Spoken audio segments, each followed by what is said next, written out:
Assignment Roswell by Richard L. Elsliger. "Approach and identify," said a gruff and commanding voice. "Lieutenant Mitchell, U.S. Army Intelligence, Security Clearance 12, I said. I presented my credentials and the gate opened. I drove into the base and made several right and left turns.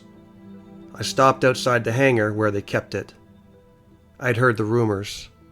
Whether balloon or flying disc, I'd had enough of the intrigue and speculation across the nation, and the time was now to get some resolution. I paused in my Jeep, engine running, thinking about what might await me inside. Once exposed, there was no going back, and I knew that I would become part of the secret, part of the cover-up, possessed of highly classified information that could make me a target even of my own government. I turned off the ignition and considered my situation one last time, then hopped out. I passed through another security checkpoint, producing my credentials, and was let through. A tall, iron-jawed Army officer came up to me with an extended hand. "Lieutenant Mitchell, pleased to meet you. I'm Captain Ramsey. I've heard a lot about your background in engineering, so may I welcome you aboard our pirate ship?"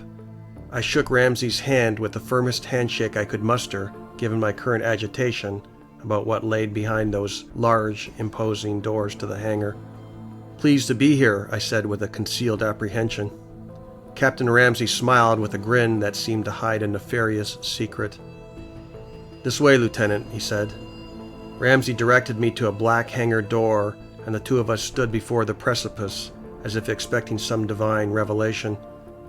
He activated a handheld mechanism, and the cold black door slid open on a track to reveal a shadowy darkness inside the hangar. Captain Ramsey hit a switch, and a sea of overhead lights came on, raining brightness down upon a thing I could not fathom. This was no weather balloon. This was indeed the disk, an alien craft most unfamiliar to my human eyes, a saucer-shaped object that gleamed beneath the lights. "What is it?" I laughed in a most insecure way. "Well, Lieutenant, that's why you're here. We're hoping you can figure it out." "I can tell you what it's not," I said. "Indulge me," said Ramsey. "Well, it's not a weather balloon." Captain Ramsey did not appear amused. He guided me toward the object. The thing looked a good 50 feet in diameter and rested on the ground like an inverted pie plate. As I drew near, I perceived a quick temperature change, and I sensed a chill coming from it. I placed a hand on the side of the object and frosted my fingers with its icy projection. A dull pewter sheen covered the skin, unquestionably some type of metal. I knocked on it, and a hollow sound vibrated through its structure with a haunting and indescribable quality about it. Captain Ramsey watched me with rapt eyes. "Go ahead, Lieutenant. Check it out. Walk around it. Make yourself comfortable." "Thank you," I said, in an absent-minded way, my attention riveted to this alien object. Ramsey retrieved a chair from the observation room and sat it down in the lone hangar, just him, me, and this disk. I circled the craft and found a hole blown out of the side of it as if struck by shrapnel. In the hole I could see a corridor that contoured the shape of the ship. "What happened here?" I asked. "Not at liberty to say," answered Captain Ramsey, "but I can show you how to open its door if you're interested." I smiled furtively at the offer, as he knew damn well I wanted the full tour. He got up from his chair and directed me to an area around the back of the ship, not that one could discern where the front, sides, or back were located on this perfectly circular disk, but toward the back of the hangar best described its location. I saw no visible seam at the leading edge of the craft, but I did see a hieroglyphic symbol that I could not interpret. Ramsey placed his hand over the symbol, and the metal retreated in two halves, exposing the interior of the ship. The outer skin presented the thinnest metal one might imagine, as thin as the foil wrapper of a candy bar. I tapped on the skin, and it proved extremely solid. I made a move to enter the craft, but stopped and looked at Ramsey. He gave me the nod and coaxed me to indulge myself. I squeezed my way through the entrance point, as clearly the accommodation allowed for smaller beings, how small I could not say at this point. Inside the craft, a low-level glow of light came on in response to my movement, a soft purple hue that found my eyes struggling to adapt toward. The lights came on from everywhere and yet nowhere, as there were no apparent light bulbs in the sense that I understood bulbs to be. I saw a curving corridor that ran the periphery of the ship. I had to crouch to maneuver. I walked deeper into the ship, and when I did, the door sealed up behind me, much to my alarm. I retreated back to the entrance point, fearful I could not extricate myself from this alien contraption. When I got to the door, I pounded on it with no effect. I stopped and calmed myself, realizing that pounding was not the way to open anything, and I retrained my focus. I saw a different hieroglyphic at the entrance point, and when I placed my hand there in an attempt to mirror Ramsey's method, nothing happened.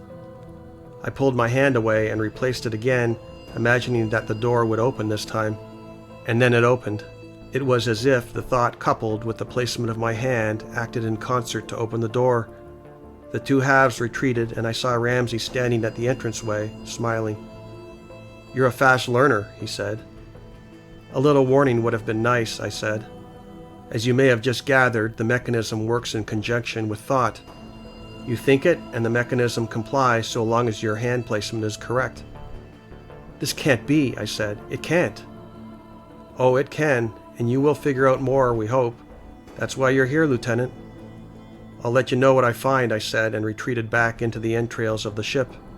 Again, the door closed behind me, and the purple ambience filled the halls. I estimated the height of the ship to be no more than 2 stories. The circular corridor branched off into several connective arteries, all of them leading to the core of the ship. I took an artery and found myself at the bridge. I saw no electronics of any sort, and every edge of the internal architecture within this craft was smooth and rounded.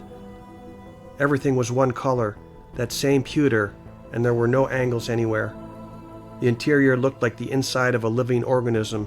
I could explain it in no other way. 3 small seats were molded to the floor of the bridge, and they occupied the center of the craft. They surrounded a dome of some sort. I saw no control panels or any trim that would tell me how this thing could possibly fly. Let me recount that the exterior of this ship had no propeller system, no jet engine, and no thrust of any type. The war had ended less than 3 years ago, and I had been briefed on German jet engines, their rocketry and the like, but they had nothing like this. Nobody did. I sat in one of the small seats and looked at the dome, contemplating the propulsion system of this craft. I had an overwhelming sense of dread being aboard this ship, a feeling that I did not belong here. I put my hand to the dome, curious about its properties, and it rejected my hand, pushing it back. Astounded, I put my hand to the dome again, and it resisted my touch. I could make no sense of it other than it behaved like 2 magnets that repelled each other, yet my hand was not a magnet. We had nothing like this in our arsenal of technology. Nothing whatsoever, and I had the highest security clearance. This was something entirely alien, both in the figurative and literal sense. I put my hand to the dome once more and closed my eyes. I imagined liftoff of the craft. At once, I sensed a static discharge tingle my hand with tendrils of fine electricity.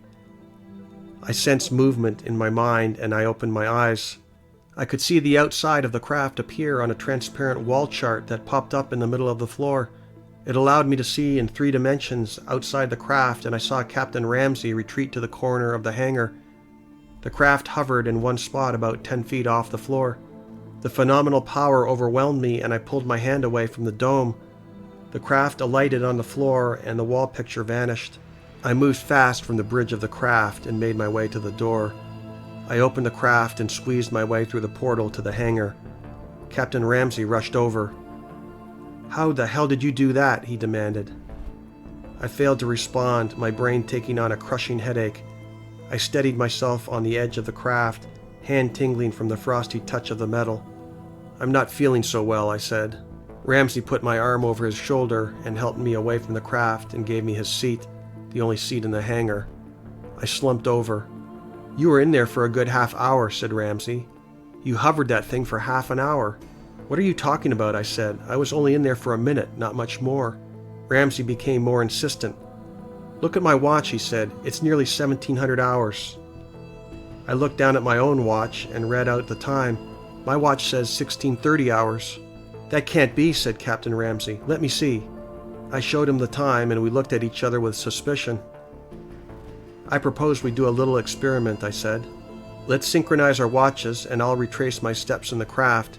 See if I can repeat what I did, though I make no promises." "Agreed," said Ramsey. We held our watches together and matched the time. I re-entered the craft and managed again to levitate the thing. When I finished, I exited the saucer and we checked our times, and again a variance of about a half hour was observed. Captain Ramsey still regarded me with some level of suspicion despite my security clearance. He no doubt suspected me of changing the time on my watch while in the craft as an elaborate prank, a thing I was not disposed to do given the seriousness and bizarre nature of this flying disc. Humor was not on my list of priorities where an alien craft was concerned. The next day, 2 other scientists came on board, and each of them attempted to levitate the craft as I had done, but none were capable of doing so. I explained the technique, but they could not decode the methodology to make it work. This time we boarded the craft with several watches and wall clocks, and I performed a limited maneuver while Captain Ramsey maintained vigilance outside the craft. When completed, Captain Ramsey had no choice but to believe that the disc was capable of time distortion. My studies into gravity and time advised that gravity exerted influence over time and space. I called it the tripartite relationship, each one having influence on the other. This was our first big discovery with the flying disc, an amazing discovery for the year 1948. It was suspected that the Germans had worked on anti-gravity weapons, but this ship was nothing like anyone had on this planet. The alien nature of the disc was otherworldly, and it prompted me to ask questions about where it came from and who piloted the craft. I was told to mind my own business and to focus on figuring out the technology. I was told to stop asking questions, and I did. The privilege to work on a thing so strange was undeniable, and I could certainly fill in the blanks as to what piloted this craft, given the size of the seats and the overall size of the internals. These were small beings, extremely intelligent small beings, so far ahead of our capabilities, I stood in awe before their craft.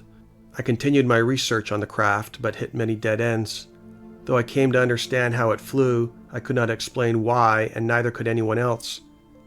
Nothing about this craft could we explain, such as why it had no electronics on board, yet it could be commanded to levitate.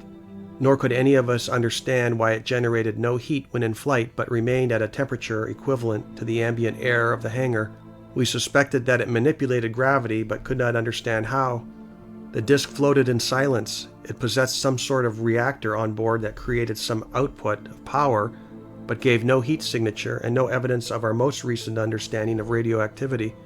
There were some days when I wanted to quit the project, believing that I might never figure out the secrets of this craft.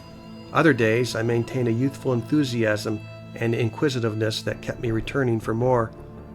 At some point in the 1950s, we had hit an impasse, and one day, the project was shelved to let the science catch up, and I was told not to return. I never forgot my times in Roswell and my inspection of the alien disc.